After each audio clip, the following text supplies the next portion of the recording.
in a recent interview with the Breakfast Club, Dr. Umar Johnson was a guest, and Charlemagne brought up the reparations bill out of California. Dr. Umar said, one of the first things that he would address under the reparations bill would be black people control of black music. My question to you is, how do you feel about that? Do black people give up control of black music, or do we have more control over that than we think? I think that I totally agree with Dr. Umar, because we do give up control of our music, and the reason why he said that was because of import, export. We don't think about music as global. We think of music as, we don't even think about it business wise enough when it comes to it. We just want to make some music and make some money, and we think that that's business. Me being who I am and writing books and about entrepreneurship and being, a huge proponent of entrepreneurship, and being somebody who carries that torch of entrepreneurship, I understand what it means to be an entrepreneur through and through.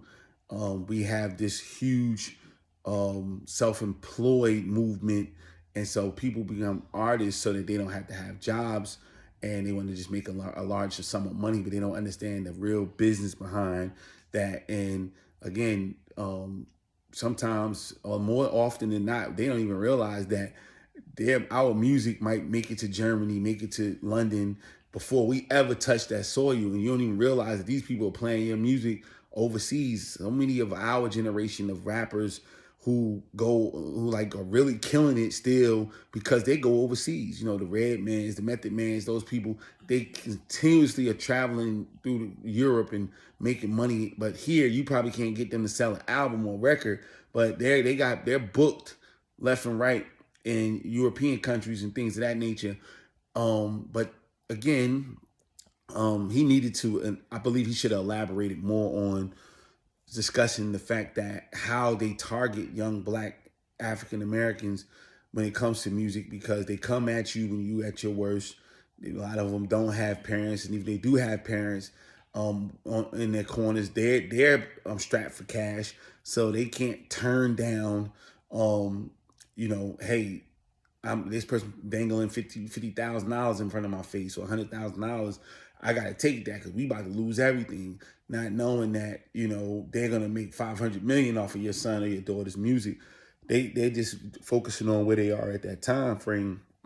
But I think that it goes back to our community too. As parents, we got to stop shitting on our kids that want to do music, shitting on our kids who want to practice the arts to make a living. Because while we do that, we are collectively downplaying the magnitude of that business.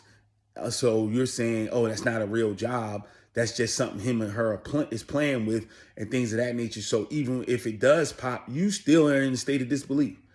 You still don't believe that this is going to happen. So what do? When your son gets $1 million, you spend it like it's no tomorrow. I'm scared these people going to take it from me. So let me spend it. Let me get everything I want to get. And you're not setting up things. They're right now actively dealing with takeoffs, will or not will. He didn't have a will.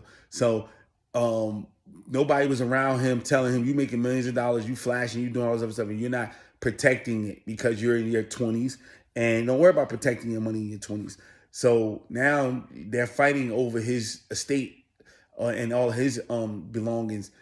Like, these things need to be talked about, but it starts with, in the beginning, we don't take it seriously enough and start paying attention and being educated enough to understand how major the music industry is, and your kid can make millions of dollars being a musician.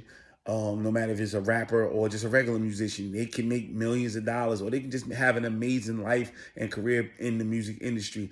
Once they start thinking about that, then you'll start thinking about who is managing their career and their money and their intellectual property, and then we'll move on it the way we're supposed to move on it, as far as protecting it. But if we don't take it seriously enough, then we'll never do that.